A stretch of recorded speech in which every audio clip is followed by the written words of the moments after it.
Topic है आपके सामने वन्य प्राणी। वन्य प्राणी कौन होते हैं? जो मतलब हमारे जंगलों के जीव जंतु होते हैं, जानवर होते हैं, ठीक है, वन्य प्राणी। तो भारत में लगभग 90,000 जातियों के जानवर पाए जाते हैं, ठीक है, 90,000 अलग अलग जातियों के जानवर भारत में पाए जाते हैं, सिर्फ भारत में। और बहुत तरीके की मछलियाँ ताजे और समुद्री पानी में पाई जाती हैं, ठीक है, ताजे पानी में भी मछलियाँ पाई जाती हैं और समुद्र के पानी में भी मछलियाँ पाई जाती हैं। और ये कुछ आंकड़े हैं जो आपको याद रखने हैं और काफ़ी इम्पोर्टेंट हैं। और हमारे देश में 2000 से अधिक पक्षियों की प्रजातियां पाई जाती हैं। जो पक्षी होते हैं वो भी 2000 से अधिक प्रजातियां उनकी पाई जाती है। मछलियों की लगभग 2546 प्रजातियां पाई जाती हैं देश में। तो आप देख सकते हैं कि भारत में कितनी ज़्यादा विविधता है। विविधता मतलब बहुत ज़्यादा अलग अलग तरीके की प्रजातियाँ और जातियाँ। और स्तनधारी जानवरों में हाथी सबसे अधिक महत्वपूर्ण है। स्तनधारी जो दूध पिला सकते हैं, जिनमें क्षमता होती है, और वो हाथी जो है ऐसे जानवरों में काफ़ी ज़्यादा इंपॉर्टेंट माना जाता है। हाथी, हथनी और ये मतलब जो है स्तनधारी जानवरों में ही आते हैं। और भी बहुत सारे जानवर हैं, ये आपको पता ही होगा बचपन से। और आगे है, ये कहाँ पाए जाते हैं ऐसे जानवर जो स्तनधारी? ज़्यादातर असम में, कर्नाटक में, केरल में और उष्ण तथा आर्द्र वनों में, ठीक है। उष्ण गर्म, जहाँ उष्ण मतलब जो गर्म जगहें हैं, आर्द्र मतलब जहाँ बारिश वगैरह भी होती रहती है, ऐसे इलाकों में ये पाए जाते हैं। तो फोटो है आपके सामने हाथी का। आगे चलेंगे, एक सींग वाला गेंडा, ठीक है, ये भी भारत में पाया जाता है, एक सींग वाला गेंडा। और ये सारे जानवर जो हैं ये कहाँ पाए जाते हैं? पश्चिमी बंगाल की साइड में, असम के दलदली इलाकों में, जो दलदल का इलाका होता है असम साइड में, वहाँ पाए जाते हैं। और कच्छ का जो रण है, जो गुजरात का इलाका है, ठीक है, और थार मरुस्थल है, जो मतलब जो रेगिस्तानी इलाके हैं, वहाँ पर क्या है, जंगली गधा पाया जाता है, ऊँट पाए जाते हैं, ठीक है। तो ये आपको जानवर जो है क्षेत्र वाइज में आपको समझा रहा हूँ, कौन सा जानवर कहाँ कहाँ पर पाया जाता है। भारतीय भैंसा, नील गाय, चौसिंघा, छोटा मृग और भी विभिन्न प्रजातियों वाले हिरण भारत में पाए जाते हैं, ठीक है। ये सारे जानवर हैं जो जो अभी तक मैं आपको बताता जा रहा हूँ, भारत की बात हो रही है। यहाँ पर बंदर भी बहुत सारे पाए जाते हैं, अलग अलग प्रजातियों के। भारत विश्व का अकेला देश है जहाँ पर शेर तथा बाघ जो हैं, ये टाइगर और लायन दोनों पाए जाते हैं। और भारतीय शेरों का प्राकृतिक स्थल, जहाँ पर वो नेचुरल रूप से जो ज़्यादातर शेर रहते हैं भारत में, वो हैं गुजरात का गिर का जंगल। गिर नाम की जगह है, गिर का जंगल, जहाँ पर भारतीय शेर जो हैं ज़्यादातर पाए जाते हैं। आगे बढ़ेंगे, फोटो आप देख सकते हैं, एक सींग वाला गेंडा है और नील गाय है, बंदर है। तो आगे बढ़ेंगे, बाघ, जो बात की जा रही है बाघ की, वो कहाँ पाए जाते हैं? मध्य प्रदेश और झारखंड के जंगलों में, पश्चिम बंगाल के सुंदरवन तथा हिमालय क्षेत्रों में भी पाए जाते हैं। तो आपको ये जगह और जानवर याद रखने हैं, कौन सा जानवर किस जगह पाया जाता है। बिल्ली की जाति का एक और सदस्य होता है, बिल्ली की परिवार में ही आता है तेंदुआ। वो शिकारी जानवरों में से काफ़ी इंपॉर्टेंट है, शिकार करता है। लद्दाख की बर्फीली ऊंचाइयों में याक पाए जाते हैं, याक आपने देखा होगा, वाइफ और याक जिसे कहते हैं। और तिब्बतीय बारहसिंगा भारत में पाया जाता है, तिब्बतीय बारहसिंगा। नीली भेड़ पाई जाती है, जंगली भेड़ पाई जाती है, कियांग पाया जाता है, कियांग नांग का जानवर होता है। कहीं कहीं पर लाल पांडा भी पाया जाता है, आपको मैं फोटो दिखाऊंगा अभी जानवरों की। और नदियों, झीलों तथा समुद्री क्षेत्रों में कछुए पाए जाते हैं, मगरमच्छ पाए जाते हैं, घड़ियाल पाए जाते हैं। और घड़ियाल जो है आपको देखने में मगरमच्छ और घड़ियाल दोनों एक जैसे लगेंगे, लेकिन उनमें डिफरेंस होता है, ठीक है।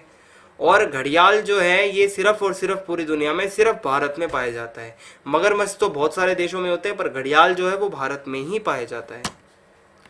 तो फोटो आप देख सकते हैं, ये जो नीचे वाला है ये घड़ियाल है, इसका मुंह आप देख सकते हैं कैसा है। और वहीं ऊपर जो है इसके वो मगरमच्छ है, मगरमच्छ भी आप देख सकते हैं। तो थोड़ा बहुत डिफरेंस है फेस के साइड से अगर आप देखें तो। और ये लाल पांडा है लेफ्ट साइड में, आप देख सकते हैं। आगे बढ़ेंगे, भारत में बहुत सारे रंग बिरंगे पक्षी भी पाए जाते हैं। मोर पाया जाता है, बतख है, तोता, मैना, सारस, कबूतर, ये सारे पाए जाते हैं। और एक और काफ़ी यहाँ पर एक फैक्ट है कि मनुष्य द्वारा पादप, जो हमारे पेड़ पौधे हैं, और जीवों मतलब पादपों और जीवों के अत्यधिक प्रयोग के कारण, जीवों से मतलब है जो जानवर हैं, मनुष्य ने अपने फायदे के लिए बहुत सारे पेड़ पौधों का नाश किया है, बहुत सारे जीव जंतुओं का ह्रास किया है, नाश किया है। और पारिस्थितिकी तंत्र को पूरा असंतुलित कर दिया है। जो एक बैलेंस होता है, ठीक है, जो हमारा इकोसिस्टम होता है, वो सारा मनुष्य ने अपने फायदे के लिए उसका एक जो बैलेंस होता है वो बिगाड़ के रख दिया है। और कहने का मतलब ये है, इन्होंने जो इंसानों ने जानवरों और पेड़ पौधों के साथ बिल्कुल भी सही नहीं किया है, जिसके कारण वो आज संकट में है। लगभग 1300 पादप प्रजातियां, पादप मतलब पौधों की, जो मतलब पेड़, जो उन पौधों की जो प्रजातियां हैं, 1300 पादप प्रजातियां संकट में आ चुकी हैं। मनुष्यों ने इतना उनका गलत प्रयोग किया है पेड़ पौधों का, जिसमें से 1300 पादप प्रजातियां संकट में आ चुकी हैं और 20 प्रजातियों का विनाश हो चुका है। ये 20 प्रजातियां पादपों की, पौधों की ऐसी हैं जो हमारी दुनिया से ही खत्म हो चुकी है इंसानों के कारण। तो समझ में आया आपको?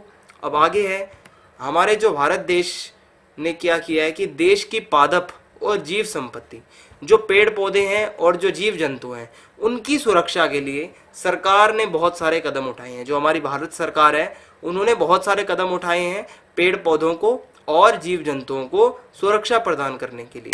अब वो क्या क्या कदम उठाए हैं वो मैं आपको बताने वाला हूं। देश के 18 जीव मंडल निचय स्थापित किए गए हैं। देश के अंदर जीव मंडल निचय क्या होता है? यहाँ पर जानवरों को रखा जाता है, वहाँ पर वो सुरक्षित रहते हैं, खुले में उन्हें छोड़ दिया जाता है। और आपको मैं फोटो भी दिखाऊंगा एक फेमस जो है जीव मंडल निचय की। तो यहाँ पर जानवरों को कोई भी यहाँ पर नुकसान नहीं पहुँचा सकता, उनको सुरक्षित संरक्षित रखा जाता है। और इनमें से जो फेमस जो जीव मंडल निचय हैं, जो जगह हैं, वो हैं सुंदरवन, नंदा देवी, मन्नार की खाड़ी, नीलगिरी, ग्रेट निकोबार, मानस, सिमलीपाल, पंचमढ़ी और अचान कमर अमरकंटक। तो ये ऐसी जगहें थी भारत की काफ़ी फेमस। भारत सरकार द्वारा इन जगहों को आरक्षित सुरक्षित किया गया। इनके अंदर जो है फिर जानवरों को, जीव जंतुओं को यहाँ पर सेफ्टी दी गई। आगे सन 1992 में, 1992 का जो साल था, उसमें सरकार ने क्या किया? पादप उद्यानों को वित्तीय तथा तकनीकी सहायता दी। जो पादप उद्यान हैं, ठीक है, जो पेड़ पौधों से जुड़े हुए जो उद्यान हैं, उनको क्या किया है भारत सरकार ने? पैसों की मदद दी, टेक्निकल मदद दी पेड़ पौधों के लिए। और शेर संरक्षण मतलब शेरों को बचाना, गैंडा संरक्षण, गैंडों को बचाना, भारतीय भैंसा संरक्षण, भारतीय भैंसों को बचाना, और पारिस्थितिकी तंत्र, इकोसिस्टम, इन सब के संतुलन के लिए, इन सब का बैलेंस बनाने के लिए, इन सब को सेफ रखने के लिए भारत सरकार ने बहुत सारी योजनाएं बनाई हैं। तो भारत सरकार की बात की जा रही है कि क्या क्या किया है। तो ये नंदा देवी जीव मंडल निचय, उसकी फोटो है आपके सामने, आप देख सकते हैं, ठीक है। कुछ इस तरीके से होता है जो मैंने आपको बताया। यहाँ जानवर सेफ रहते हैं।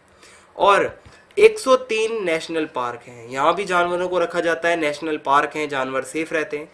535 वन्य प्राणी अभय वन है, यहाँ भी जानवरों को रखा जाता है, सुरक्षित रखा जाता है। और बहुत सारे चिड़ियाघर हैं। चिड़ियाघर आप सबने देखे होंगे, एक नॉर्मल चीज़ है। चिड़ियाघर में जानवरों को पूरी सेफ्टी से रखा जाता है और उनकी सेवा वहाँ पर की जाती है। तो ये सब कदम हमारी भारत सरकार ने उठाए हैं पेड़ पौधों और जीव जंतुओं को बचाने के लिए।